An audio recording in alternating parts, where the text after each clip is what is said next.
শুরু করছি এখন প্রকাশ, সঙ্গে আছি এজি মাহমুদ। আলাপ করতে চাই বিসিক প্রসঙ্গে। মূলত ক্ষুদ্র এবং কুটির শিল্প নিয়ে আমরা আজকে আলাপ করতে চাই।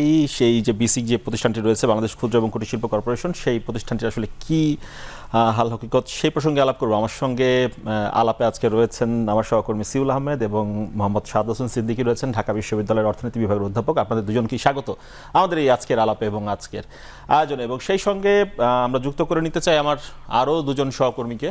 হেদায়েতুল ইসলাম বাবু যুক্ত হচ্ছেন এবং সেই সঙ্গে যুক্ত হচ্ছেন ইমন চৌধুরী। দুজনকেই স্বাগত, আপনারা রয়েছেন আমাদের এই আজকের আলোচনায়। শুরুটা একটু সিউল আহমেদকে দিয়ে করতে চাই। আজকে সারাদিন আমরা বিসিক শিল্প নগরী নিয়ে প্রতিবেদন প্রচার করেছি, তো সেখানে আপনি কাজ করেছেন, সেখানে বাবু কাজ করেছে, ইমন কাজ করেছে। এখন এই যে ক্ষুদ্র এবং কুটির শিল্প বিকাশের লক্ষ্যে যে বিসিকের গঠন করা হয়েছিল, সেটি কাজ করতে গিয়ে আপনার কাছে কেমন মনে হলো?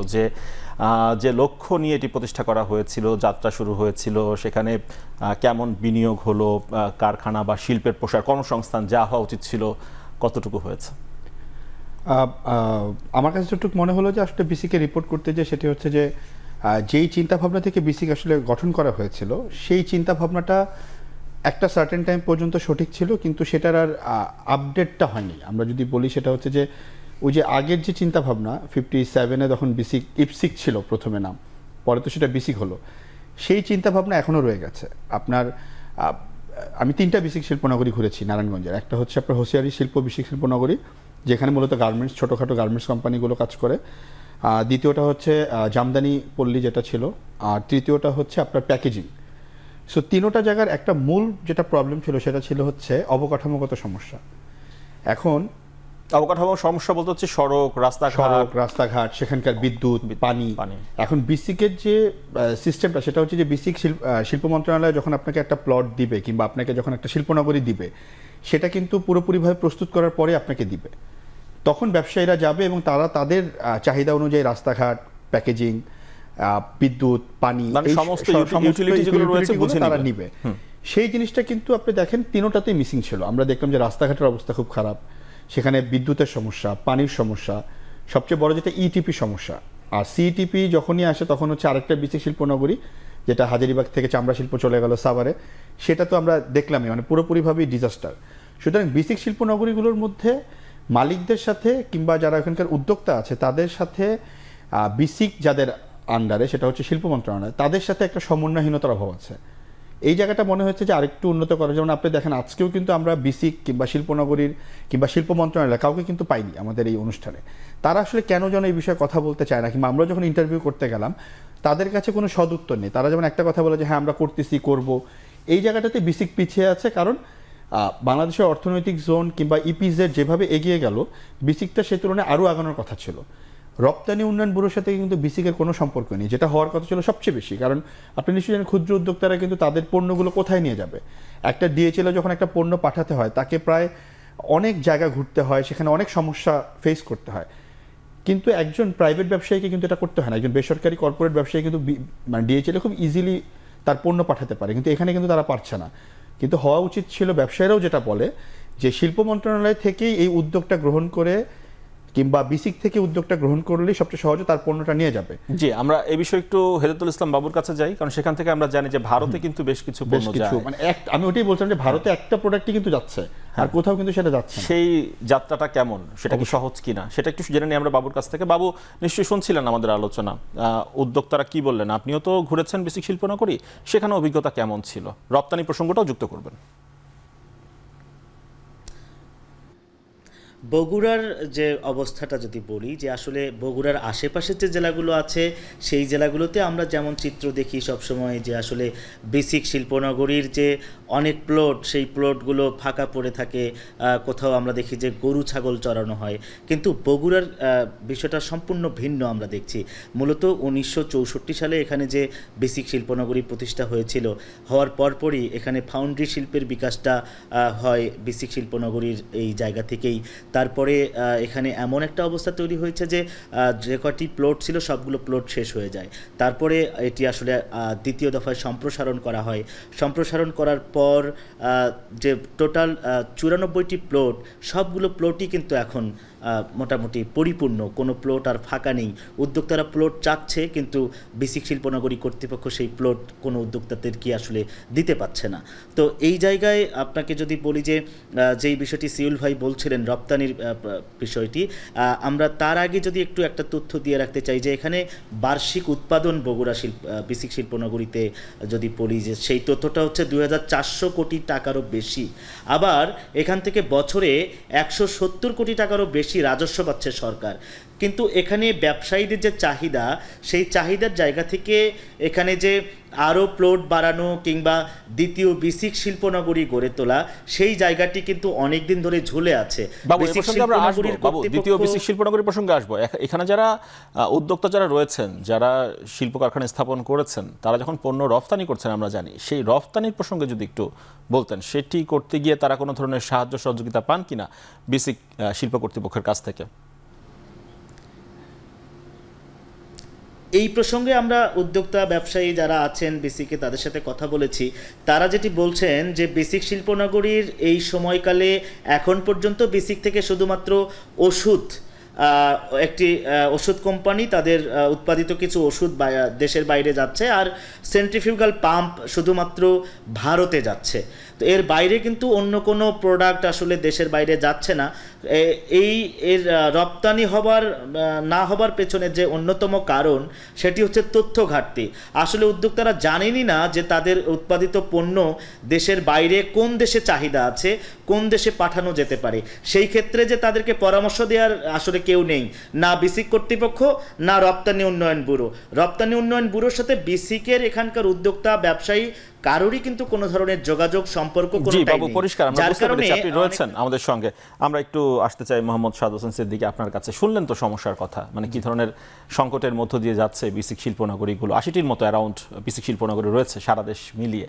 কম বেশি চিত্রটি আসলে এরকমই, কয়েকটি বাদে। এই যে সমন্বয়হীনতার কথা বলা হচ্ছে, এটি কি মূল সমস্যার কারণ বলে মনে হচ্ছে, নাকি আরো কিছু রয়েছে? জি, ধন্যবাদ আপনাকে। আলোচনার প্রেক্ষাপট এবং আমরা যদি বাংলাদেশের সার্বিক চিত্র, যদি ঐতিহাসিক প্রেক্ষাপট যেটা 1957 সাল থেকে শুরু, তারপর 73 সাল এবং 75 সালে যখন আমরা হ্যান্ডলুম এই জায়গাগুলোকে, সেরিকালচারকে সেপারেটেড করি, সেই বিষয়গুলো থেকে শুরু করে এবং অর্থনীতিতে এর কন্ট্রিবিউশনের কথা যদি চিন্তা করেন, তাহলে দেখা যাবে যে আসলে আমাদের যে জায়গায় যাওয়া উচিত আমরা যেতে পারছি না। এখন প্রশ্নটা হচ্ছে আমরা কেন যেতে পারছি না? তার পিছনে আপনি যেটা বললেন সেটা একমাত্র কারণ নয়, আরও কারণ। সেই জায়গাগুলো আমি স্পষ্ট করে তুলি। এবং বিষয়টা হচ্ছে যে পৃথিবীর সাথে আমরা কিন্তু সবসময় একটা কম্পারেটিভ সিনারিও তুলি, এবং আমার সাথে প্রতিযোগিতা দেশ কি, তারা কি করছে, তারা কিভাবে কন্ট্রিবিউট করছে, তারা কিভাবে অ্যাডভান্সমেন্ট করছে, সেই জায়গা থেকে আমরা পিছিয়ে পড়ছি কিনা সেই বিষয়গুলো যদি তুলনা করি, তাহলে দেখা যাবে যে আমরা প্রতিষ্ঠান গড়ি। আমাদের বাংলাদেশের কালচার হচ্ছে আমরা প্রতিষ্ঠান মনে হয়েছে একটা প্রতিষ্ঠান দিয়ে দিই, কিন্তু এর সাস্টেইনেবিলিটি ধরে রাখা, এবং ধরে রাখা না শুধু, সেটাকে প্রোগ্রেস করা, সেই জায়গাগুলো যদি দেখেন, শুধু বেসিকটা অন্য জায়গায়ও দুর্বলতা আমি বলতে পারি। আজকে যেহেতু এই প্রেক্ষাপট, সেই প্রেক্ষাপটে যদি বিশ্লেষণ করি, তাহলে দেখা গেছে যে আপনি যদি বেসিকের রুলস পড়েন, রেগুলেশন এবং অন্যান্য জিনিসগুলো, তাদের অ্যাক্টিভিটিস কী করা উচিত, সেই অনুযায়ী যখনই আপনি ইন্টারভিউ করবেন, যা করবেন, আর দিব্যি বলে দেওয়া যায় আগেই রেজাল্ট, যে তাদের সাথে আসলে এই যে সিরিয়াস ঘাটতি কোঅর্ডিনেশনের। যেমন বলা আছে যে ইনভেস্টমেন্ট আমি কোথায় করব, ব্যবসায়ীকে জিজ্ঞাসা করবেন whether any kind of consultation they have receive from basic or not. তো তারা নিজেরাই কিন্তু নিচ্ছে প্রি এবং post intervention strategies, consultation, advice, service, counselling, এই জায়গাগুলো কিন্তু স্পষ্ট করে বেসিকের ওয়েবসাইটে ঢুকলেও আপনি দেখবেন লেখা আছে, নাই। তার মানে হচ্ছে এইখানে যে ইনভেস্টমেন্ট স্ট্র্যাটেজি রিজন স্পেসিফিক, এই বেসিকে আসলে কোন জায়গাটাকে প্রায়োরিটাইজ করা উচিত, সেই জন্য বেসিক নিজে কি গবেষণা করিয়েছে, অথবা তার প্রেক্ষাপটে কি সিদ্ধান্ত নিয়েছে, কোন ধরনের কি করা উচিত, এই ধরনের জিনিস কিন্তু পাবেন না। বিষয়টা হচ্ছে, আমি বলবো বাংলাদেশের মানুষের ভিতর যেটা ভিতর থেকেই, কিছু মানুষ এন্টারপ্রেনার, তারা আসলে জায়গা পেয়েছে, সেই জায়গায় তারা কাজ করে, তারা গ্রো করছে। আরেকটা জায়গায় বলবো যে আপনি 80টা বেসিক নগরী ঘরে তুললেন, 74 থেকে 80 এরকম সংখ্যা, কিন্তু প্রশ্ন হচ্ছে যে আপনি ইউটিলাইজেশন যখন হচ্ছে না, আপনি তার ব্যবস্থায় কি নিয়েছেন যে ইউটিলাইজেশন না হওয়ার পিছনে কারণ? আপনার কি অবজেক্টিভ সেট করেছেন যে আমি এই নগরীটা চালু করার পরে আমার রোড ম্যাপ হচ্ছে এই বছরের মধ্যে ক্লোজ করা, এখানে সবাই দাঁড়িয়ে যাবে, কিন্তু সেটা তো কোথাও হচ্ছেই না, কোথাও হয়ে আবার ভেঙে পড়ছে, তার জন্য কোনো স্ট্র্যাটেজি নাই। আমি এই জায়গাটা থেকে বলবো সিরিয়াস। আরেকটা হচ্ছে যে বেসিকের কথা হচ্ছে যে স্মল ইন্ডাস্ট্রিগুলোর জন্য ফর্মাল চ্যানেলেই লোনের ব্যবস্থা করা এখন, অথবা through coordination of commercial banks, বাণিজ্যিক ব্যাংকগুলোর সাথে। সেই এক্সাম্পলগুলোও যদি দেখেন আসলে যত স্ট্রংভাবে হওয়া উচিত, আমার জিডিপিতে ওদের যে কন্ট্রিবিউশনের এমপ্লয়মেন্টের টার্মে, জিডিপির টার্মসে বলবো, তথাপি আমরা বলি যে 25% কন্ট্রিবিউশন আমার এসএমই খাত থেকে আসে, আর ওদের কাজ হচ্ছে ধরেন কটেজ এবং মাইক্রো। আমার প্রশ্নটা হচ্ছে বাংলাদেশে অনেক কিছু বিষয়, যে প্রতিষ্ঠার কথা কেন বললাম, বিষয়টা হচ্ছে আপনি যখন কেন্দ্রীয় ব্যাংকে প্রবেশ করবেন, গিয়ে দেখবেন ডিপার্টমেন্ট হচ্ছে এসএমই, কাজ করছে সিএমএসএমই, ডিপার্টমেন্টের নামটা পরিবর্তন হবে, সেটা হয়তো পরিবর্তন করতে চাচ্ছে না, মনে করছে এসএমই নামই থাকুক। কিন্তু যখনই কোনো পরিপত্র জারি করতেছে এবং কোনো কার্যাবলী, তখন CMSME, cottage micro small medium enterprise. এখন প্রশ্ন হচ্ছে এদের সাথে একটা সমন্বয়হীনতার অভাব ঘটতে পারে হচ্ছে আমার বেসিকের, কারণ বেসিক কনসেন্ট্রেট করছে হচ্ছে কটেজ এবং স্মল এবং কটেজে। এখন যখনই এসএমইর কোনো নীতিমালা তাদের জন্য হয়, তখন মিডিয়াম, কটেজ, মাইক্রো তো বাদ পড়ছে। অতএব এই অ্যাপ্লিকেশনগুলা কিভাবে হবে, এর মধ্যে সমন্বয়হীনতা এবং অনেক ধরনের প্রবলেম ক্রিয়েট হয়। আবার আরেকটা জায়গা বলি, সরকার কিন্তু ভালো লক্ষ্যেই এসএমই ডিপার্টমেন্ট যেটা প্রতিষ্ঠা করেছে, এসএমই ফাউন্ডেশনের কথা বলছি, এসএমই ফাউন্ডেশন। এখন এসএমই ফাউন্ডেশন কি শুধুমাত্র স্মল এবং মিডিয়াম নিয়েই থাকবে? তাহলে মাইক্রো কি করবে? তাহলে যদি স্মল এবং মিডিয়াম হয়, স্মলের অংশটুকু চলে আসছে কিন্তু বেসিকে, এবং স্মলের অংশটুকু এতে। এই যে প্রবলেমগুলা, এইগুলার কারণেও কিন্তু ওদের ভিতর আপনি যদি ফিনান্সিং স্ট্র্যাটেজি নেন, যেটা তিনটার মধ্যেই অ্যাপ্লিকেবল হবে কোঅর্ডিনেটেড ওয়েতে, সেটা কিন্তু আপনি করতে পারছেন না। আমি জাস্ট বলতেছি এই ধরনের সমন্বয়হীনতা কিন্তু প্রতিষ্ঠা লগ্নেও যখন চিন্তা করা হয় না, কিংবা যখন প্রতিষ্ঠিত করা হয়েছে, তারপর যখন এটাকে কিভাবে কারেকশন করতে হবে কিংবা পরিবর্তন করতে হবে, সেই জায়গায় আমরা এবার একটু ঘুরে আসি পিরোজপুর থেকে। ইমন চৌধুরী রয়েছেন, আমরা শুনে আসি যে বিনিয়োগ নিয়ে কোনো ধরনের সংকট রয়েছে কিনা। ইমন নিশ্চয়ই শুনতে পাচ্ছেন আমাকে? আমরা আলাপ করছিলাম বিনিয়োগ প্রসঙ্গে। সেখানে আপনার প্রতিবেদনে দেখছিলাম যে পিরোজপুরে বেসিক শিল্পনগরী প্রতিষ্ঠার 62 বছর, 86 বিঘা শিল্পনগরী জুড়ে হতাশার ছাপ। হতাশার ছাপটা কেন? তারা যারা বিনিয়োগ করতে যান, যারা প্লট নিতে চান, তারা কেন পিছিয়ে আসছেন? ব্যাংক থেকে কি পর্যাপ্ত লোন পাচ্ছেন না? কি সমস্যা সেখানে?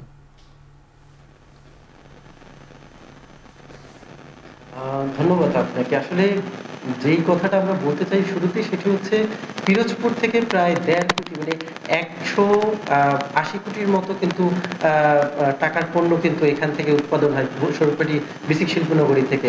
কিন্তু এইটি কিন্তু আরো অনেক বাড়তে পারে যদি এই ক্ষেত্রে মানে যোগাযোগ ব্যবস্থাটা উন্নত হয়। আমি যেটি বলতে চাই, স্বরূপকাঠি বেসিক শিল্পনগরীটি হচ্ছে এই শিল্পনগরীটির চারপাশেই কিন্তু আসলে নদী বেষ্টিত, যার ফলে এখান থেকে যে পণ্যটা উৎপাদন হয় সেটি সরবরাহের জন্য বা পণ্য পরিবহনের জন্য কিন্তু প্রধান মাধ্যম হচ্ছে নৌপথ। এই নৌপথটাও কিন্তু আসলে অনুন্নত না, যার কারণে হচ্ছে এখানে মাত্র ট্রলার, নৌকো এগুলোই কিন্তু ভরসা এই পণ্যটা এখান থেকে ঢাকা সহ অন্যান্য জায়গায় পৌঁছানোর জন্য। তো এখানকার যারা আপনার ব্যবসায়ী আছে, তাদের দাবি ছিল যে এই পণ্যটাকে সরবরাহের জন্য তারা যাতে একটি সঠিক সময়ে একটি ফেরি চালু করা হয়, যাতে করে এখান থেকে এই পণ্যটা উৎপাদন করে বিভিন্ন জায়গায় বিক্রি হয়। বা আরেকটি বিষয় আপনাকে বলতে চাই যে এই দক্ষিণ অঞ্চলে কিন্তু 2 দুইটি আন্তর্জাতিক বন্দর আছে, এক হচ্ছে পায়রা বন্দর, আর দুই হচ্ছে মোংলা বন্দর। এই দুইটা বন্দর থেকে কিন্তু আমাদের স্বরূপখালী বিসিক শিল্পনগরী কিন্তু খুবই কাছে। এখান থেকে বাজারে কিন্তু আমরা বিক্রি করতে পারি, রপ্তানি করতে পারি।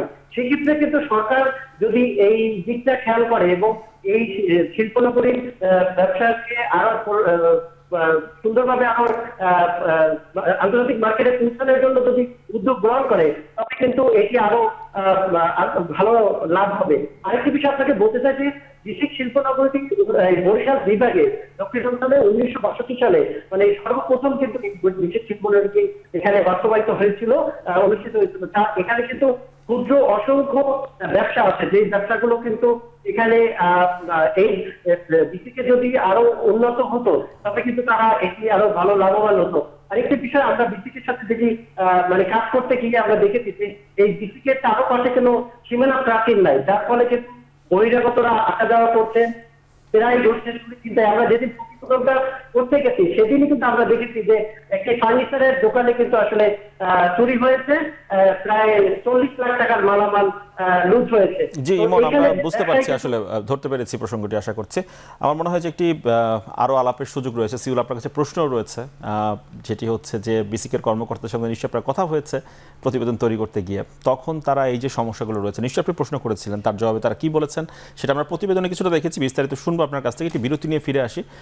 বিরতি নিয়ে ফিরে আসলে বোধহয় আরো বিস্তারিত আলাপের সময় এবং সুযোগ দুটোই হবে। দর্শক, একটি বিরতির পর আবারও ফিরে আসছি এখন প্রকাশে।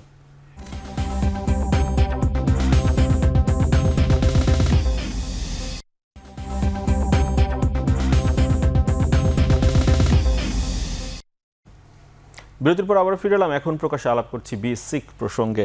আমাদের সঙ্গে আলাপে রয়েছেন মোহাম্মদ সাদ হোসেন সিদ্দিকী এবং সিউল আহমেদ। সিউল, বিরতির আগে যে প্রশ্ন রেখে গিয়েছিলাম আপনার কাছে সেটি একটু জানতে চাই। নিশ্চয়ই প্রতিবেদন করতে গিয়ে আলাপ হয়েছে, যখন এই অবকাঠামো সমস্যা নিয়ে কথা হচ্ছিল, এই যে সীমানা প্রাচীর নেই অনেক বিসিক শিল্পনগরীতে, রাস্তাঘাটের অবস্থা বেহাল, বিদ্যুতের সমস্যা, গ্যাসের সাপ্লাই অপ্রতুল, এগুলো সমাধানে বিসিক উদ্যোগের ব্যাপারে কি বলছেন? ওই একই ধরনের কথা আমরা দেখতেছি, এটা ভালো হবে। আমরা মানে সবচেয়ে বড় যে প্রবলেমের জায়গাটা, মানে তারা কি এরকম কোন ধরনের জরিপ চালাবে কিনা যে কোন বিসিক শিল্পনগরীগুলোর অবস্থা সবচেয়ে বেশি করুণ বা সমস্যা বেশি আক্রান্ত, ধাপে ধাপে সেগুলোকে বিসিক কিংবা শিল্প মন্ত্রণালয়ের যে একটা বড় কথা সেটা হচ্ছে তারা চাচ্ছে যে যেহেতু বিসিকটা অনেক পুরানো একটা মানে কি বলে আপনার অনেক আগে থেকে শুরু হয়েছিল, যার কারণে বিসিক শিল্পনগরীগুলো যেগুলো পুরন তারা এখন চিন্তা করছে সেগুলোকে ভেঙে নতুন করে তৈরি করার। তাদের যেটা দাবি যে নতুন যে বিসিক শিল্পনগরীগুলো হচ্ছে সেগুলো অনেক আধুনিক। কিন্তু আমার যে প্রশ্নের জায়গাটা তাদের কাছে ছিল যে দেখেন বিসিক শিল্পনগরীর যত প্রবলেমের কথাই আপনি বলেন না কেন, তাদের যে ব্যবসায় তারা কিন্তু ব্যবসা করে যাচ্ছে। এখন প্রবলেমটা কোথায় যে আপনি একদিক দিয়ে অবকাঠামোটা ঠিক করেন, আরেক দিক দিয়ে তাদের রপ্তানিকৃত কিংবা তাদের পণ্যগুলোকে রপ্তানির ব্যবস্থা করেন। সবচেয়ে বড় জিনিসটা হচ্ছে আপনি নিশ্চয়ই জানেন যে বিসিক শিল্পনগরী হওয়ার পিছনে একটা বড় কারণ ছিল, সারা বাংলাদেশ জুড়ে হওয়ার একটা বড় কারণ ছিল যে প্রত্যেকটা জেলা কিংবা প্রত্যেকটা বিভাগে যে পণ্যগুলো, সেই পণ্যগুলো যেন ক্ষুদ্র মাঝারি উদ্যোক্তারা তৈরি করে বাজারজাত করতে পারে। আপনি দেখেন পিরোজপুরে কিন্তু সুতা এবং আপনার আসবাবপত্রের জন্য বিসিক শিল্পনগরী গড়ে তোলা হয়েছিল। সেখানকার প্রায় 70% বিসিক শিল্পনগরীর প্লটগুলোতে সুতা তৈরি হচ্ছে না। এখন আমার কথা হচ্ছে যে আপনার হয়তো অবকাঠামোগত সমস্যা থাকতেই পারে, কিন্তু আপনি অবকাঠামোগত সমস্যার চেয়ে বড় কথা ওই শিল্পটা কি হচ্ছে নাকি। আপনি দেখেন জামদানি পল্লীটা করা হলো হচ্ছে নদীর পাড়ে, কারণ নদীর পাড়ে জামদানি শিল্পটা দরকার, সহজ হয়, পানি দরকার, অনেক কিছু থাকে, কেমিক্যালের একটা আনার ব্যবস্থা থাকে। সেটা যেরকম পরিকল্পিত, কিংবা সাভারের বিসিক শিল্পনগরী যেরকম পরিকল্পিত, অন্য বিসিক শিল্পনগরীগুলো পরিকল্পিত না। এবং এক্ষেত্রে শিল্প মন্ত্রণালয়ের যে দাবি সেটি হচ্ছে যে তারা নতুন করে আবার করবে, আবার প্রজেক্টের মাধ্যমে দিবে যে প্লটগুলো। সবচেয়ে বড় জিনিস হচ্ছে প্লটের প্রসঙ্গে একটি প্রশ্ন রয়েছে আপনার কাছে, সেটি হচ্ছে যে আমরা যেটা জানি যে অনেকে প্লট নিচ্ছেন, নিয়ে সেটি ফেলে রাখছেন, কেউ কেউ গোডাউন হিসেবে ব্যবহার করছেন প্লট, আবার কেউ কেউ ভাবছেন যে প্লটটা নিয়ে রেখে দেই, যদি কোনো কারণে দাম বেড়ে যায় তখন সেটা বিক্রি করব, কিন্তু কোনো বিনিয়োগ করছেন না। এখন বিসিকের একটি নিয়ম তো রয়েছে বোধহয় যে এতদিনের মধ্যে নির্দিষ্ট সময়ের মধ্যে বিনিয়োগ না করলে সেই প্লটটা রিশাফল করে ফেলার, সেটি কি হচ্ছে নিয়মিত? এখন যে আপনি যে দুইটা প্রশ্ন করলেন, এক হচ্ছে যে বিসিকের প্লটগুলো, সবচেয়ে সমস্যা হচ্ছে অবরাদ্দকৃত যে প্লটগুলো, সেগুলোর সংখ্যা কিন্তু বিসিক শিল্পনগরী কিংবা বিসিক সংস্থা কিংবা শিল্প মন্ত্রণালয়ের হিসাব অনুযায়ী খুবই কম। ধরেন সেটা হয়তো বা 2%, কিন্তু আমরা রিপোর্টিং করতে যেটা দেখি সেটা হচ্ছে যে বিসিক শিল্পনগরীর প্লটগুলো ফাঁকা পড়ে নেই। এই প্লটগুলোতে ধরেন যে কেউ বাসা ভাড়া করে থাকতেছে, গোডাউন করতেছে, যেটা নিয়মে নেই। প্রবলেমের জায়গাটা হচ্ছে এই প্রত্যেকটা প্লট যেগুলো অবরুদ্ধকৃত সেগুলো হচ্ছে মামলা মোকদ্দমা চলে। তো এই মামলাগুলো নিষ্পত্তি 100% হতে হবে। ধরেন আপনি বললেন যে বিসিকের প্লটটা আমি ফাঁকা রেখেছি, এখন বিসিক কিংবা শিল্প মন্ত্রণালয় আমাকে বললো যে আপনার প্লটটা আপনি পাবেন না, কারণ এটা টাইম পার হয়ে যাচ্ছে, আপনি ব্যবসা শুরু না করলে আমরা অন্য কাউকে দিব। তখন নিয়ম অনুযায়ী আমি আপনার কাছে বিক্রি করে দিলাম। এখন আপনিও এরকম বছরের পর বছর নিয়ে সেটা অন্য কাজে ব্যবহার করেন, আপনি আবার আরেকজনের কাছে বিক্রি করলেন। শেষ পর্যন্ত শিল্প মন্ত্রণালয় এটা নয় মামলা করলো, ওরা শিল্প মন্ত্রণালয়ের এগেনস্টে মামলা করছে। আমরা কিন্তু রিপোর্টিংয়ে বলছিলাম যে বিসিক শিল্পনগরীর যে 4-5টা সমস্যা, তার মধ্যে বড় হচ্ছে অবরুদ্ধকৃত প্লটগুলোকে 100% বরাদ্দ করতে হবে, যে মামলাগুলো আছে সবগুলো নিষ্পত্তি করতে হবে, একই সাথে সিইটিপি ইটিপি করতে হবে, এবং যে সকল ইউনিটগুলো বন্ধ শিল্প সেগুলোকে কিন্তু আপনার ইনভেস্টমেন্ট করতে হবে। এবং একটা জিনিস তাহলে গতি ফিরবে না আর কি। আমি একটু শুনি সাদ স্যার কাছ থেকে শুনি একটু বিষয়টি। স্যার, তাহলে কি বিসিক কি তাহলে প্লট বাণিজ্যের মধ্যেই কি আটকে গেল? মানে অবস্থাতে তো তাই মনে হচ্ছে যে এটা একটি জমি বাণিজ্যের জায়গা বা প্লট বাণিজ্যের জায়গায় পরিণত হচ্ছে। বিনিয়োগ হচ্ছে না, কিন্তু জমির দাম বাড়িয়ে সেটি বিক্রি করার একটি চেষ্টা, বা গোডাউন বা বাসা ভাড়া করে বাসা ভাড়া দিয়ে থাকা আয় করার চেষ্টা। যেটা হচ্ছে যে আমরা ফাংশনাল অবজেক্টিভ থেকে সেটা বলাটা খুব কঠিন, কারণ থিওরিটিক্যালি যদি যায় তাহলে তাদের এই জায়গা থেকে সরে গিয়ে আসলে কতদিনের মধ্যে, আমি যেটা বললাম যে আসলে মাইলস্টোন যদি আপনি সেট না করেন, আমরা কিন্তু এখন ভিশন নিয়ে কথা বলি, 5 ইয়ার প্ল্যান নিয়ে কথা বলি, পার্সপেক্টিভ প্ল্যান নিয়ে কথা বলছি, তাই না? সেই জায়গায় আমরা এসডিজি, আমরা ডেল্টা প্ল্যান নিয়ে 2100 সালে কি হবে, কিন্তু আপনি আমার বিসিক নগরী কতদিনে প্লট আপনি পুরা মাত্রায় দিতে পারবেন তারই কিন্তু বাস্তবায়ন হচ্ছে না। এটা দুঃখজনক। আমি সার্বিকভাবে কয়েকটা বিষয়ে, আপনি যেহেতু এরই প্রসঙ্গে বলছেন, একটা হচ্ছে জমি, হ্যাঁ জমি যেটা বলছে সেটা ট্রেড অফ হচ্ছে এবং হচ্ছে। বিষয়টা হচ্ছে যে আমার যে উদ্দেশ্যে করা ইফেক্টিভ ফাংশনিং হওয়া কিনা, আর যদি কার্যকরী না হয়, আসলে সরকারি কর্মকর্তাদের এখন যে প্রবলেমটা হয়েছে, সে ফেইলুর হইলেও তার দায়বদ্ধতা নিতে হয় না। স্যার, এখানে একটা প্রশ্ন করতে চাই আপনাকে, যে একটি মডেল তো আমাদের সামনে চলে এসেছে, সেটা হচ্ছে বিশেষ অর্থনৈতিক অঞ্চল। জি, সেগুলো তো বেশ সফলতার সঙ্গেই কিন্তু অনেক বিনিয়োগ পাচ্ছে, দেশি বিদেশি বিনিয়োগ পাচ্ছে, ফাংশনাল হচ্ছে। তাহলে বিসিক কেন তাদের কাছ থেকে দেখেও তো শিখতে পারে? হ্যাঁ, যে বিসিক যেটা বলছিলেন যে এটার হিস্টোরিক যদি ধরেন, আসলে জাতির পিতা বঙ্গবন্ধু শেখ মুজিবুর রহমান যখন মিনিস্ট্রি অফ লেবার, এমপ্লয়মেন্ট এবং এই যে industry, labour, commerce and industry ministry ছিলেন, তখন থেকে কিন্তু ওনার হাত ধরে, অর্থাৎ এটা কিন্তু আমি মনে করি যে রোল প্লে করার সুযোগ আছে। কিন্তু আমি যে কথাটা বলতে চাচ্ছিলাম যে গভর্নমেন্ট এমপ্লয়ি হিসাবে তাদেরও এক ধরনের দায়বদ্ধতা থাকা উচিত। আপনাকে দায়িত্ব দেওয়া হয়েছে মানে কি, আপনাকে দায়িত্ব পালন এবং অবজেক্টিভ পূরণ না করার জন্য সেই জায়গাটুকু থাকার কথা। আমি বিশ্ববিদ্যালয়ের শিক্ষক হিসেবে বললাম, আমাদের যখন দায়বদ্ধতার কথা বলা হয়, এখন কিন্তু বলা হয় না ঢাকা বিশ্ববিদ্যালয় বাংলাদেশের সেরা বিশ্ববিদ্যালয়, ঢাকা বিশ্ববিদ্যালয় বিশ্বের মধ্যে এখন 500-600 বিশ্ববিদ্যালয় নার্সিং ছাড়াও, সেই জায়গা থেকে আমি কথা বলছি। এখন প্রশ্নটা হচ্ছে, তারপরেও আমাদেরকে কিন্তু আপনারা জানেন পেনশন স্কিম বাতিল, এই নিয়েও রাষ্ট্র অনেক কিছু ভাবছে, সেটা বিষয় না। এখন প্রশ্ন হচ্ছে এই বেসিক শিল্পনগরী গড়ে ওঠার না পিছনে কি আপনারাই কাজ করছেন, আপনারা ব্যর্থ হচ্ছেন, দায়বদ্ধতা নিচ্ছেন না, তার মানে হচ্ছে। এবং আপনি যখন তুলনা করেন তখন আপনি এক্সপোর্টের সাথে যে আমি বলবো মিসিং লিঙ্ক, আমি কেন মিসিং লিঙ্ক, আপনি যখন ভারতের মতো রাষ্ট্রের কথাও চিন্তা করবেন, আমি শুধুমাত্র যদি এদের কথাই চিন্তা করেন, স্মল মিডিয়াম, ওদের এক্সপোর্টে কন্ট্রিবিউশন কত, সেটা 40-40% মতো এদের, আর আমার কত, আমার জিডিপির অবদান কত। আমরা খুব সন্তুষ্টি পাই যে 25%, এরা আমাদের প্রাণ, সত্যিই প্রাণ, কিন্তু সেই প্রাণটাকে আমরা উজ্জীবিত করে কোথায় নিতে পারতাম? আমি কি পারতাম না শ্রীলঙ্কার মতো কন্ট্রিবিউশন করতে 59%? আমি কি পারতাম না কম্বোডিয়ার মতো যায় 49-48%? অর্থাৎ আমি যত পার্শ্ববর্তী কম্পিটিং রাষ্ট্রের কথা বলবেন, তাদের অবদান কত, তাদের প্রত্যেকের অবদান হচ্ছে ওভার 40%। আমরা একটু এটাও আলাপ করবো আপনার সাথে, যে আমরা দেখছি যে এসএমই যে উইং এর কথা আমরা বলি, যে বিভিন্ন স্মল অ্যান্ড মিডিয়াম যারা রয়েছে, সেখানে অনেক বড় বড় কোম্পানিও তাদের এসএমই উইং খুলছে, এবং খুলে তারা কিন্তু প্লট নিচ্ছে, ঋণ নিচ্ছে। তাতে করে যারা সত্যিকারের যারা উদ্যোক্তা, তারাও কি এসএমই উদ্যোক্তা, তারা কি ঋণ পাচ্ছেন না কিনা, বা ব্যবসার বাজার পিছিয়ে পড়ছে। শুনবো এটা নিয়ে, একটু বাবুর কাছ থেকে ঘুরে আসতে চাই। বাবু, আপনার কাছ থেকে জানতে চাই, তুলনামূলক তো এগিয়ে রয়েছে অন্যান্য বিসিক শিল্পনগরী থেকে বগুড়ার বিসিক শিল্পনগরী।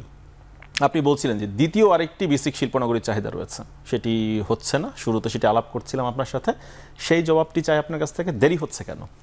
চাহিদা তো রয়েছে অনেক।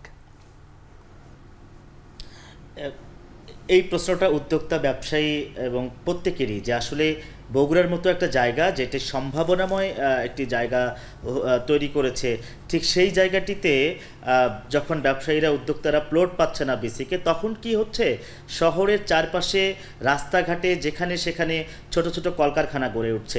এতে করে বায়ু দূষণ হচ্ছে, পরিবেশ দূষণ হচ্ছে, শব্দ দূষণ হচ্ছে। সেই জায়গা থেকে ব্যবসায়ীরা নিজেরাও পরিত্রাণ চায়। তারা বারবার করে বিসিকের কাছে আবেদন করছে, নিবেদন করছে যে যাতে করে আরেকটি বিসিক শিল্পনগরী গড়ে তোলা হয় কিংবা একটি অর্থনৈতিক অঞ্চল গড়ে তোলা হয়। এই বিষয় নিয়ে কিন্তু দীর্ঘদিন ধরে কাজও হচ্ছে। বিসিক শিল্পনগরী এখান থেকে একটি প্রস্তাব পাঠিয়েছে ঢাকায়, তারপরে এ নিয়ে জমি দেখাশোনা করা হয়েছে, তারপর সেটি থমকে গেছে।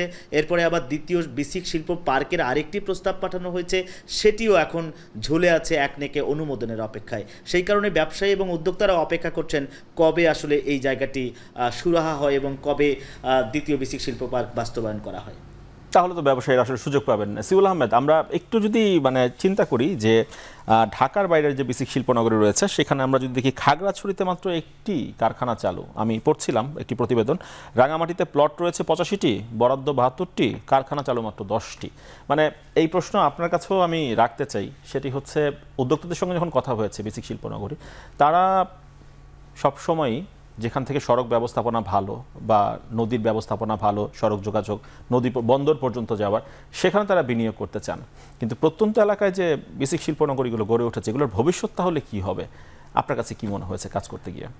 দেখেন, আসলে এই যে এতগুলো বিসিক শিল্পনগরী, এতগুলো প্রতিষ্ঠান, আপনি হাতে গুনে 2 থেকে 3টা প্রতিষ্ঠানের কথা বলতে পারবেন যারা এখন ধরেন মাল্টিন্যাশনাল কোম্পানি হয়েছে। আপনি যদি বলেন, আমি নাম ধরে যদি বলি বিআরবি কেবল, সেটা কিন্তু বিসিক থেকে উঠে আসা। আপনি এরকম বাদে 2-একটা ফার্মা বাদে স্যার আর কিন্তু কারণ স্কয়ারের কথাও জানি। হ্যাঁ, স্কয়ারের মতো বড় প্রতিষ্ঠান ন্যাশনাল ফ্যানের কথা জানি। এরকম 3-4টা সর্বোচ্চ ছিল এই। হ্যাঁ, আপনি কিন্তু আর পাবেন না। এটার একটা বড় কারণ কি, দেখেন, উদ্যোক্তা কিংবা ব্যবসায়ী যারা, তাদের কাজ কিন্তু অবকাঠামো ঠিক করা না। তারা পণ্যটা দেখেন, আমি আপনাকে বলি, আপনি খাগড়াছড়ির কথা বলেন, খাগড়াছড়িতে কিন্তু কাজু বাদাম, এটা কিন্তু ওখানে চাষ হচ্ছে। তারা জানেও না এটাকে রপ্তানি কিভাবে করবে, এটা কার কাছে যাবে। স্যার যেটা প্রথমে বললো যে আমি পণ্যটা পাঠাবো কার কাছে, এবং আমি যখন নিজ উদ্যোগে পাঠাতে যাব তখনও সমস্যা। সেক্ষেত্রে বোধহয় খানিকটা ইনসেন্টিভ সমাধান হতে পারে স্যার।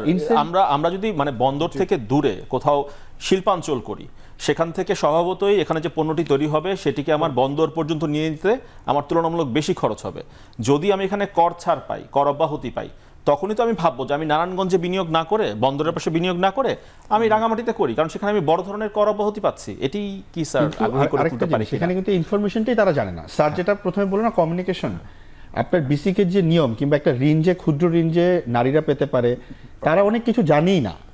বিসিক কখনো তাদের কাছে যে, কিংবা তাদের ওই যে 2-একটা হয়তোবা তারা ওই যে বসবে বিসিক কর্নারের মতো করা, খুবই এটা কিন্তু আরো বড় ভাবে হতে পারতো। বিসিক থেকে উদ্যোক্তারা কি কি সুযোগ সুবিধা পেতে পারেন সেই বিষয়গুলো উদ্যোক্তারা জানে না। স্যার, যে বিষয়টা বললেন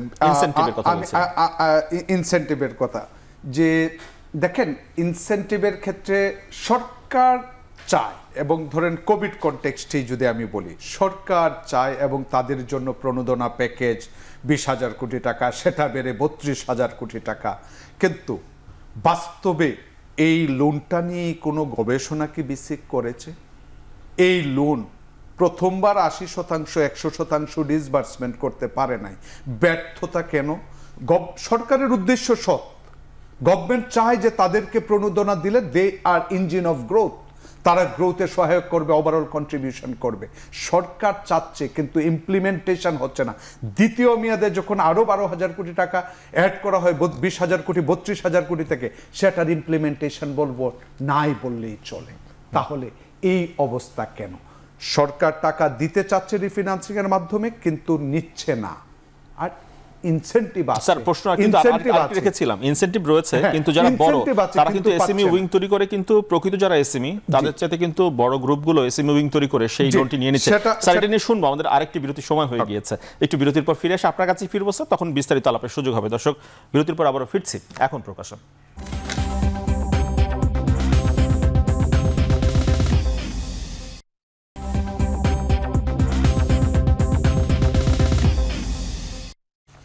বিরতির পর আবারও ফিরে এলাম, এখন প্রকাশে আলাপ করছি বিসিক প্রসঙ্গে। সহকর্মী সিউল আহমেদ রয়েছেন আমার সঙ্গে এবং অধ্যাপক শাহাদ হোসেন সিদ্দিকী রয়েছেন আমার সঙ্গে। স্যার বিরতির আগে যে প্রশ্ন রেখে গিয়েছিলাম আপনার কাছে, যে বড়রা এসএমই উইং তৈরি করে লোনের বেশিরভাগ বা ফ্যাসিলিটি পেয়ে যাচ্ছে, এ কারণে যারা ক্ষুদ্র উদ্যোক্তা হতে চাচ্ছেন তারা সুযোগ কম পাচ্ছেন কিনা? দেখেন, এই জায়গাটায় অনেক ধরনের বিষয় যেগুলো আমি আমার গবেষণার মধ্যেও তুলে ধরেছিলাম কোভিড কনটেক্সটে, যেটা হচ্ছে যে আমরা সাধারণত যখন কোনো কিছু করি তার একটা পলিটিক্যাল ইকোনমির সাইড থাকে, সেই পার্সপেক্টিভেও অনেক কথা বলা যায়। এখন প্রশ্ন, আপনার যে প্রশ্নটা সেটা হচ্ছে যে বড়রা যদি এসএমই করে লোন নিয়ে যায় তাহলে ছোটরা অনেকেই ডিপ্রাইভড হয়। বিষয়টা হচ্ছে যে প্রথম অবস্থায় সরকার কিন্তু যখন ঋণ দেবে তখন বলবে যে আপনি রেজিস্টার্ড হন, মানে রেজিস্ট্রিকৃত। এখন আপনি যখন কটেজ, মাইক্রো, স্মল এরকম বলছেন, অধিকাংশই তো ইনফরমাল। বড় জায়গা হচ্ছে আমরা যে বেসিক নগরীগুলা করি অথবা যে বিশেষায়িত শিল্পাঞ্চলগুলা করি, সেই সব জায়গাগুলাতে বিশেষভাবে নজর দিলে, এক্সপানশন করলে, যদি গ্রো করে, তখন তো আপনি স্কেল আপের কথা চিন্তা করবেন। তখন আসলে আপনি ফর্মাল চ্যানেলে আসবেন। যে স্ট্যাটিস্টিক্সে চলে আসছে যে 178 কোটি টাকা সরকারকে ট্যাক্স হিসাবে দিচ্ছে একটা বগুড়া থেকে। এখন বিষয়টা হচ্ছে অন্যগুলাও আসলে সরকার যদি ইনফ্রাস্ট্রাকচার এবং ফেসিলিটি এই জায়গাগুলা দেয়, সরকার কিন্তু থ্রো ফর্মালাইজেশন এবং গ্রোথের মাধ্যমে গভর্নমেন্টের রেভিনিউ কিন্তু হিউজ পরিমাণ বাড়তে পারে। কিন্তু আসলে এই কিভাবে করবে, কোন জায়গাগুলা কাকে কতটুকু নার্সিং করবে, গ্রো করবে, সবার গ্রোথ কিন্তু এক হবে না। আপনি চামড়ার যদি বেসিক নগরীতে দেন আর জুতার ফ্যাক্টরি দেন, দুটোর গ্রোথ এক হবে না। অতএব কোনটা হবে? আরেকটা জায়গা হচ্ছে বাংলাদেশের বেসিকের উদ্দেশ্যটা কি। এই প্রেক্ষাপটে মাননীয় প্রধানমন্ত্রীর কিছুদিন আগের একটা স্টেটমেন্টেও যদি চিন্তা করেন, বলছে স্বনির্ভর হওয়ার জন্য। তো স্বনির্ভর বেসিক নগরী প্রায়োরিটাইজ কি করেছে? আমি জানি না যে আমি স্বনির্ভর হব, এই পণ্যটা আমি আমদানি করি, এই পণ্যটায় আমি বিশেষায়িত জ্ঞান এবং প্রযুক্তি ব্যবহার করে আমার দেশে এইটা স্বয়ংসম্পূর্ণ করব। এখন দুঃখ লাগে একটা জায়গায়, যে দেশ আরএনজিতে 84%, আমরা বলি 84-86% এক্সপোর্ট আর্নিংস করি, আমার তো সুইটে আনতে গেলে আমার চায়না যেতে হয়। এই সুইটে কেন আমার দেশে গড়ে উঠে? স্যার এখানে কিন্তু প্রশ্নটি, মানে এসএমই যে উদ্যোক্তারা তাদের কথা হচ্ছে তারা হবে ব্যাকওয়ার্ড লিঙ্কেজ, যারা বড় রয়েছেন তাদের ব্যাকওয়ার্ড লিঙ্কেজ হিসেবে তারা কাজ করার কথা।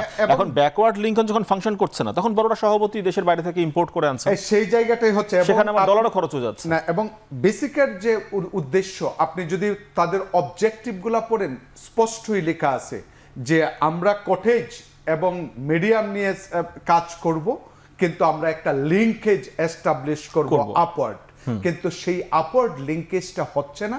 দুই একটা ক্ষেত্রে যেটা হচ্ছে সেইগুলা কিন্তু আবার সফলতার দিকে যাচ্ছে, যে এক্সাম্পলগুলা দিলেন, কিন্তু বাকিগুলা হচ্ছে না।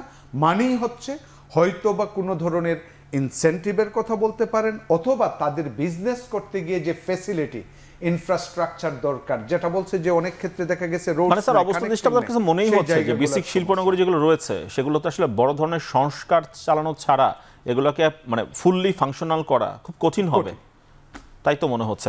আমার সঙ্গে আরেকজন যুক্ত হওয়ার কথা রয়েছেন, আব্দুল সালাম, তাকে আশা করি যুক্ত করতে পারবো, বড় পর্দায় দেখতে পাবো তাকে কিছুক্ষণের মধ্যে। আব্দুল সালাম, আপনাকে স্বাগত। আমরা কথা বলছিলাম ফাইন্যান্স নিয়ে। আসলে যারা ক্ষুদ্র উদ্যোক্তা, যারা মাঝারি উদ্যোক্তা হতে চান, তাদের আসলে ফাইন্যান্স নিয়ে এক ধরনের ঘাটতি থাকে। আমরা জানি যে বেসিক শিল্প যে প্লটগুলো রয়েছে সেগুলোর দামও কিন্তু বেড়েছে। 2-3 বছর আগে আমরা জানতাম যে দাম ছিল তার চেয়ে বেশ খানিকটা কিন্তু প্লটের দামও বেড়েছে।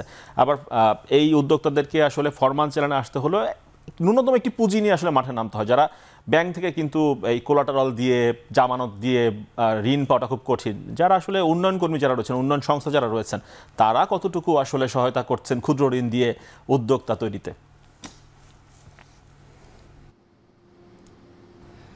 ধন্যবাদ আপনাকে। আসলে আমি এখানে বলতে চাই যে স্থানীয় প্রতিষ্ঠানগুলো বা আমাদের ক্ষুদ্র ঋণ প্রতিষ্ঠানগুলো আমরা খুব ক্ষুদ্র পর্যায়ে উদ্যোক্তা তৈরির জন্য কাজ করছি, উদ্যোক্তা মোটিভেশন করছি এবং খুব ক্ষুদ্র আকারে তাদেরকে ফাইন্যান্সও করছি। কিন্তু আমরা যদি বিসিকের কথা যেহেতু নিয়ে অনেক আলোচনা আজকে হচ্ছে, আমরা যদি বিসিকের কথা বলি, এই জায়গাটিতে কিন্তু আমাদের যথেষ্ট দুর্বলতা আমরা দেখতে পাই। কারণ আমি যদি গাইবান্ধার বিসিকের কথা বলি, বিসিক শিল্পনগরীর কথা, তাহলে দেখেন এখানে পুরোটাই একটা সমস্যা জর্জরিত একটা প্রতিষ্ঠানে পরিণত হয়েছে। একটা বিসিক শিল্পনগরী, সেটার কোনো নিরাপত্তার নিশ্চয়তা নাই, সেটার বাউন্ডারি ওয়াল নাই, সেটার রাস্তাঘাট নাই, সেখানে যোগাযোগের ব্যবস্থা, এগুলো কিছুই নাই। তো আমরা যারা উন্নয়ন কর্মী, আমরা যারা স্থানীয় পর্যায়ে কাজ করি, আমি মনে করি যে আমরা মানুষকে মোটিভেশন করে উদ্যোক্তা তৈরি করতে পারি এবং তাকে হয়তো কিছুটা সহযোগিতা করতে পারি। কিন্তু বিসিকের যে রোল এবং বিসিকের যে উদ্দেশ্য, তারা যদি আরও একটু আগায় আসে মোটিভেশনের ক্ষেত্রে এবং তারা যদি এই লোকগুলোকে উদ্যোক্তা তৈরি হওয়ার জন্য নানা ধরনের সহযোগিতা করে, প্রশিক্ষণ দিয়ে, দক্ষতা দিয়ে এবং আর্থিক লিঙ্কেজটা করে দিয়ে যদি সহযোগিতা করতে পারে, সেটা আমাদের জন্য অনেক বেশি কার্যকরী হবে। জি, আমরা শুনছিলাম আপনার কাছ থেকে আব্দুল সালাম, আপনি রয়েছেন আমাদের সঙ্গে। তাহলে কি বিসিক এখন তাহলে বড় ধরনের সংস্কার কার্যক্রম, সেই সঙ্গে কর্মশালা, উদ্যোক্তাদের সঙ্গে যোগাযোগ বাড়ানো, এর মধ্য দিয়ে খানিকটা হলেও হয়তো ঘুরে দাঁড়াতে পারে বলে মনে হয় স্যার? দেখেন, বেসিকের যে কার্যাবলী সেগুলো আসলে খুবই লিমিটেড ইন টার্মস অফ যদি আপনি তাদের কাজ কতটুকু করতে হয় সেই তুলনায় ধরেন। মানে হচ্ছে অনেক কাজ করা দরকার, কিন্তু আসলে কিছুই হচ্ছে না। কিছুই হচ্ছে না মানে অল্প মাত্রায় হচ্ছে আমি বলবো। ধরেন ট্রেনিং, কোন মাত্রায় কি ধরনের স্পেশালাইজড ট্রেনিং কোথায় দরকার, অ্যাডহক বেসিসে হঠাৎ করে একটা ট্রেনিং দিলেন তা না। ট্রেনিং যদি বলেন স্কিলস, তাহলে স্পেশালাইজড স্কিলস, সেই স্পেশালাইজড স্কিলস কিন্তু দরকারি নগরীতে এবং সেগুলা লেভেল অফ 6 পর্যন্ত দরকার। যে কোনো বিষয়ের আপনি যদি ইন্টারন্যাশনাল স্ট্যান্ডার্ডের কথা বলেন আজ পর্যন্ত বেসিক, ধরেন আপনি শুয়ের কাজ জানেন, কত ভালো জানেন, লেভেল 1 to 6 যখন হয় গ্লোবালি রিকগনাইজড হয়, সার্টিফিকেশন হয়, সেই সার্টিফিকেশনের ব্যবস্থা যদি করেন, অসুতার কাজ শিখে এই দেশে না থাকলে পৃথিবীর অন্য দেশেও গেলে 7 জন 10 জনের সমান একজন রেমিটেন্স পাঠাতে পারবে, because this is globally recognised, যেটা ফিলিপিন্স করছে। বিষয়টা হচ্ছে যে কি করছেন, দ্যাটস দ্য ইম্পর্টেন্ট। আপনি নগরী করছেন, একটা দেয়ালের প্রোটেকশন টোটালটাই না দিয়ে সংখ্যা বাড়াচ্ছেন। আমি যে কথাটা বলবো সেটা হচ্ছে যে আমরা সবসময় যখন স্টেট করা শুরু করি, ধরেন 80-তে পৌঁছে গেলেন, আসলে কয়টা ভালো করলেন, দ্বিতীয়টার এক্সপানশন নির্ভর করবে, থার্ড ফোর্থ নির্ভর করবে কিন্তু আগেরগুলার এভারেজের চেয়ে মার্জিনাল কন্ট্রিবিউশন যদি বাড়াতে পারেন। This is the basic principles. আপনি বলেছেন বেসিক এই স্টেট করেছে আমাদের হিউম্যান রিসোর্স ভালোভাবে ইউটিলাইজেশন করার জন্য, ইকোনমিক রিসোর্স ভালোভাবে ইউটিলাইজেশন করার জন্য। এটা যদি হয় এক্সাম্পল রাষ্ট্রের যে সম্পদের ব্যবহারের এবং দক্ষতার, তাহলে কিন্তু সেটা আমাদেরকে কঠিন পরিণতির দিকে নেবে, যেটা 25% ভার্সাস 60% জিডিপির কন্ট্রিবিউশন আমার কম্পিটিং কান্ট্রিগুলোতে, বরং আরও পিছিয়ে যাবে। আর আরেকটা দীর্ঘমেয়াদী ক্ষতি হবে, সেটা হচ্ছে আমাদের ব্যাকওয়ার্ড লিঙ্কেজ, যেটা শক্ত এবং দৃঢ় হওয়া দরকার, যেটা হচ্ছে যে আরএমজির ক্ষেত্রে দেখেন আমাদের স্পিনিং ইন্ডাস্ট্রি দাঁড়াইছে বলেই কিন্তু জাস্ট তুলা আনছেন, কিন্তু 500 ইন্ডাস্ট্রি দাঁড়িয়ে গেছে, যেটা পৃথিবীর এখন রোল মডেল। যে কারণে কিন্তু অ্যাটলিস্ট এখন তুলাঠার যদি যোগান দিতে পারেন, আরো কঠিন একটা অবস্থানে কিন্তু বাংলাদেশ চলে যাবে এবং একটা মানে আমি বলবো আমাদের সাথে কম্পিট করার জায়গায় আসবে না। সার্বিকভাবে অন্যান্য ইন্ডাস্ট্রিগুলোতে সামান্যতম লিঙ্কেজ যদি না রাখেন, আমরা কিন্তু ইম্পোর্টিং কান্ট্রি হয়ে যাব কমপ্লিটলি। সো সেটা কিন্তু ফরেন কারেন্সির ভবিষ্যৎ যোগানে কিভাবে আসবে। আমাদের আরেকটি বিরতির সময় হয়েছে। আব্দুল সালাম, আপনাকে ধন্যবাদ দিচ্ছি। আমাদের একটি বিরতির সময় হয়েছে, বিরতির পর ফিরে এসে বাকি আলাপ করি। দর্শক, বিরতির পর আবারও ফিরছি এখন প্রকাশক।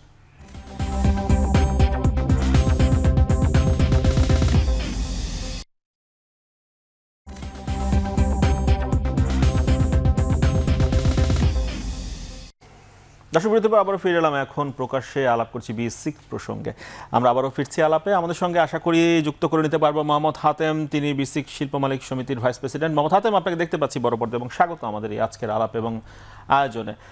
মোহাম্মদ হাতেম, আমরা বেসিক শিল্পনগরীতে উদ্যোক্তাদের যে নানা রকম সমস্যা সংকট সেটি নিয়ে আলাপ করছিলাম। সমাধানের পথ হিসাবে আপনি যেহেতু বেসিক শিল্প মালিক সমিতির ভাইস প্রেসিডেন্ট, সুতরাং আপনার নিশ্চয়ই কিছু চিন্তা রয়েছে যে এই উদ্যোক্তাদের যে দীর্ঘদিনের যে সংকট যেটি জমা হয়ে আছে সেটি সমাধানের জন্য কি করণীয় বলে মনে হয়?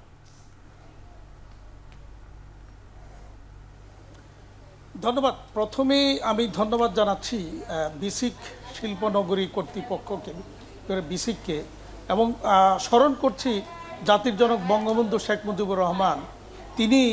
তিনি কিন্তু এই বেসিক শিল্পনগরীর প্রতিষ্ঠা করে গিয়েছিলেন এবং আজকে এই বেসিক শিল্পনগরী থেকে কিন্তু অনেকগুলি ছোট মাঝারি আকারের প্রতিষ্ঠান কিন্তু গড়ে উঠেছে, যাদের মধ্য থেকে আজকে বৃহৎ শিল্প গোষ্ঠীও পরিণত হয়েছে।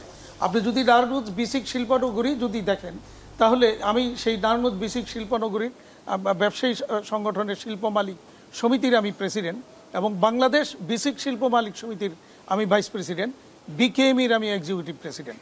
এবং সেখানে আমাদের যে ইন্ডাস্ট্রিগুলি রয়েছে, ছোটোখাটো ইন্ডাস্ট্রি থেকে আজকে ওখানে কিন্তু বৃহৎ ইন্ডাস্ট্রিতে পরিণত হয়েছে অনেকগুলি। তো এই ইন্ডাস্ট্রিগুলি কিন্তু সম্পূর্ণভাবে ব্যক্তিগত উদ্যোগেই পরবর্তীতে এই ডেভেলপমেন্ট বলেন যা কিছু আছে সবই করেছে। এবং বেসিক শিল্পনগরী আমাদের ধন্যবাদ যে আমাদেরকে তারা প্লটগুলি আমাদেরকে দিয়েছেন এবং আমরা সেই প্লটে ব্যবসা করে আজকে বাংলাদেশের একটু প্লট নিয়ে যদি প্রসঙ্গ হলো, একটু প্রশ্নই করতে চাই আপনার কাছে। প্লট নিয়ে ব্যবসায়ীরা নাকি প্লট নিচ্ছেন, সেখানে বিনিয়োগ করছেন না, প্লট ধরে রাখছেন বেশি দামে বিক্রির জন্য, অনেকে গোডাউন তৈরি করে ভাড়া দিচ্ছেন, অনেকে বাসা তৈরি করে ভাড়া দিচ্ছেন। হ্যাঁ, এটা কিন্তু বাংলাদেশের বিভিন্ন অঞ্চলে কিছু কিছু বেসিক শিল্পনগরীতে এরকম রয়েছে যেখানে কোনো শিল্প প্রতিষ্ঠান গড়ে ওঠেনি, গরু ছাগলের আবাদ হচ্ছে সেখানে বা অন্য কোনো কিছু হচ্ছে সেখানে, কিন্তু এরকম অনেকগুলি প্রত্যন্ত অঞ্চলে অনেকগুলি রয়েছে। কিন্তু ঢাকার টঙ্গীর বেসিক শিল্পনগরী এবং নারায়ণগঞ্জের বেসিক হুঁশিয়ারি শিল্পনগরী, পঞ্চবটিতে যেটা এবং কাশপুরে যেটা, এগুলি কিন্তু সেখানে কিন্তু কোনো খালি প্লট নেই এবং সেগুলি সবগুলিই কিন্তু মূলত শিল্প প্রতিষ্ঠান গড়ে উঠেছে এবং সেখানে অনেক ডিমান্ড কিন্তু এখনো রয়েছে। কিন্তু মানে যেসব প্রত্যন্ত এলাকায় যেসব শিল্পনগরী রয়েছে সেখানে যে সংকট, সেটা দূর করতে কি করণীয়? যেগুলো ভালো রয়েছে হাতে গোনা কয়েকটি, বেশিরভাগই তো রুগ্ন অবস্থায়। হ্যাঁ, সেটা কারণটা হচ্ছে যে বেসিক শিল্পনগরী মানে বেসিক কর্তৃপক্ষের কিছু আইন কানুন আছে, সে আইন কানুনগুলি সম্ভবত আসমান থেকে নাজিল হয়, যার কারণে এগুলিতে হাত দেওয়ার কোনো বিধান বা ক্ষমতাবোধ ওনাদের নাই, যার কারণে সেই শিল্পনগরীর এই যে অচল অবস্থার কারণ কিন্তু এটাই। এবং সেখানে দেখা যায় যে বিভিন্ন শিল্পনগরীগুলির প্রেক্ষাপট কিন্তু ভিন্ন ভিন্ন এবং সেই সমস্ত ভিন্ন প্রেক্ষাপটকে কেন্দ্র করে যদি সিদ্ধান্ত না দেওয়া যায় তাহলে কিন্তু এইভাবে অনাবাদী বা শিল্প কারখানা গড়ে উঠবে না এবং সেখানে গরু ছাগলের আবাদ ঘটবে, তাই কিন্তু হয়। এবং সেখানে এরকম আপনি যদি দেখেন যে, এবং আরেকটা যেটা সবচেয়ে বড় সংকট সেটা হচ্ছে যে বেসিক শিল্পনগরীর সমস্ত সিদ্ধান্ত কেন্দ্রীয়ভাবে ঢাকার হেড অফিস থেকে নিতে হবে, এই বিধান কুক্ষিগত করে রাখা হয়েছে। যদি এই তাদের আইন কানুন বা সিদ্ধান্ত দেওয়ার ক্ষমতা যদি ডিসেন্ট্রালাইজ করা না যায়, অর্থাৎ আঞ্চলিক যে বেসিক অফিস আছে তাদেরকে যদি না দেওয়া যায়, তাহলে কোনোদিনই এই শিল্পনগরীগুলি যথাযথভাবে শিল্প কলকারখানা গড়ে উঠবে না। কারণ কোনো একটা শিল্পনগরীর অবস্থা কিন্তু এক এক রকম। তো সেই এলাকার বা সেই জায়গার প্রেক্ষাপট বিবেচনায় যদি জায়গার প্রেক্ষাপট অনুযায়ী যদি সিদ্ধান্ত দিতে ব্যর্থ হয় বেসিক, তাহলে সেখানে শিল্প কলকারখানা গড়ে উঠবে না, এটাই তো স্বাভাবিক। এবং তাই হয়েছে। আপনি যদি আজকে ঢাকার বাইরে, যেমন ধরেন আমি যদি বলি কুমিল্লা একটা বেসিক শিল্পনগরী আছে, চৌদ্দগ্রামে একটা আছে, ওরকম আপনার মাদারীপুর, ফরিদপুর বা এই সমস্ত প্রত্যন্ত অঞ্চলে যে বেসিক শিল্পনগরীগুলি রয়েছে সেখানে কিন্তু এইভাবেই কিন্তু পড়ে আছে অনেকগুলি। তো সেখানে সিদ্ধান্তগুলি সব, এবং ইভেন আপনি দেখেন একটা প্রত্যয়নপত্র যদি লাগে সেটার জন্য বেসিক হেড অফিস থেকে গিয়ে প্রত্যয়নপত্র আনতে হয়, এটা খুব দুঃখজনক। এবং সেখানে প্রত্যয়নপত্র হেড অফিস থেকে আনতে যাওয়া মানেই তো বুঝতে পারছেন যে সেখানে কত রকমের হ্যাসেল, কত রকমের কত কিছু সেখানে আমাদেরকে ফেস করতে জি হয়। মোহাম্মদ হাতেম, আমরা বুঝতে পেরেছি সমস্যা সংকটগুলো। স্যার আপনার কাছ থেকে জানতে চাইবো এবার বিষয়টি, সেটি হচ্ছে তাহলে স্থানীয় লিয়াজো অফিস মানে বারবার যেন আমাকে ঢাকায় বা রাজধানীতে দৌড়াতে না হয়, এটি একটি বিষয়। আর সেটি হচ্ছে কেস টু কেস বেসিসে আসলে সিদ্ধান্ত নিতে হবে। মানে রাঙামাটির বিসিক, খাগড়াছড়ির বিসিক আর এই টঙ্গীর বিসিকের সিদ্ধান্ত যদি আমরা একই রকম নেই, একই রকম নীতিমালার আওতায় আনি, তাহলে বোধহয় সমাধানটা জুৎসই হবে না। দেখেন, যে কোনো শিল্পের কথা বলে শিল্পটা নির্ভর করে হচ্ছে ছোট হোক বড় হোক তার কাঁচামালের উপর। অতএব এই কাঁচামালের প্রাপ্যতা, সহজলভ্যতা এবং লোকেশন, দিস ইজ ইম্পর্টেন্ট। এখন জায়গা ভেদে সেটা ভিন্ন হবে। অতএব এই যে হেটারোজেনিটি বৈচিত্র্য, সেই বৈচিত্র্যকে মাথায় রেখেই কিন্তু এই বিচিত্রতা মাথায় রেখেই কিন্তু আপনাকে সাজাতে হবে বিসিক নগরী। মানে হচ্ছে যে আরেকটা জায়গা হচ্ছে যে আপনি যদি সফল কেস প্রতিষ্ঠা করতে পারেন, আর তার পিছনে সবচেয়ে বড় হচ্ছে আপনি তাকে একটা পরিবেশ দিতে পারছেন কিনা। প্রথম অবস্থায় হচ্ছে আপনি যদি তাকে একটা সুন্দর পরিবেশ, যেটার কথা হচ্ছে ফ্যাসিলিটি প্লাস ইনফ্রাস্ট্রাকচার, সেটা রাষ্ট্র করে দেয়, বাকি কাজটা করে দেয়। দ্যাট ইজ ইম্পর্টেন্ট, যে অ্যাট্রাক্ট করার জন্য এবং সেটাই ভালোভাবে কাজ করে তার প্রোডাক্টিভিটির জন্য। পৃথিবীর লোয়েস্ট এসএমই প্রোডাক্টিভিটি বাংলাদেশে, দুঃখজনক। সেই জায়গাটাই হচ্ছে আমাদের উৎপাদনশীলতার জন্য যদি চিন্তা করা হয়, তাহলে স্কিলের উপর যেরকম গুরুত্ব দেওয়া, ঠিক যে কথাগুলো বললেন ডাইভার্সিটির উপর এবং সেই স্পেশালাইজেশনের উপর সমস্ত বিসিক নগরীগুলা সাজানো উচিত এবং আসলে প্রায়োরিটি সেট করা উচিত যে আমি কোনটাকে কোন মাত্রায় নিয়ে যাব, তার লক্ষ্যে বিনিয়োগ। অসংখ্য ধন্যবাদ স্যার আপনাকে, সিউল আহমেদ আপনাকে ধন্যবাদ, মোহাম্মদ হাতেম আপনাকেও ধন্যবাদ যুক্ত হওয়ার জন্য। দর্শক শেষ করছি এখন প্রকাশ, সঙ্গে থাকার জন্য ধন্যবাদ সবাইকে।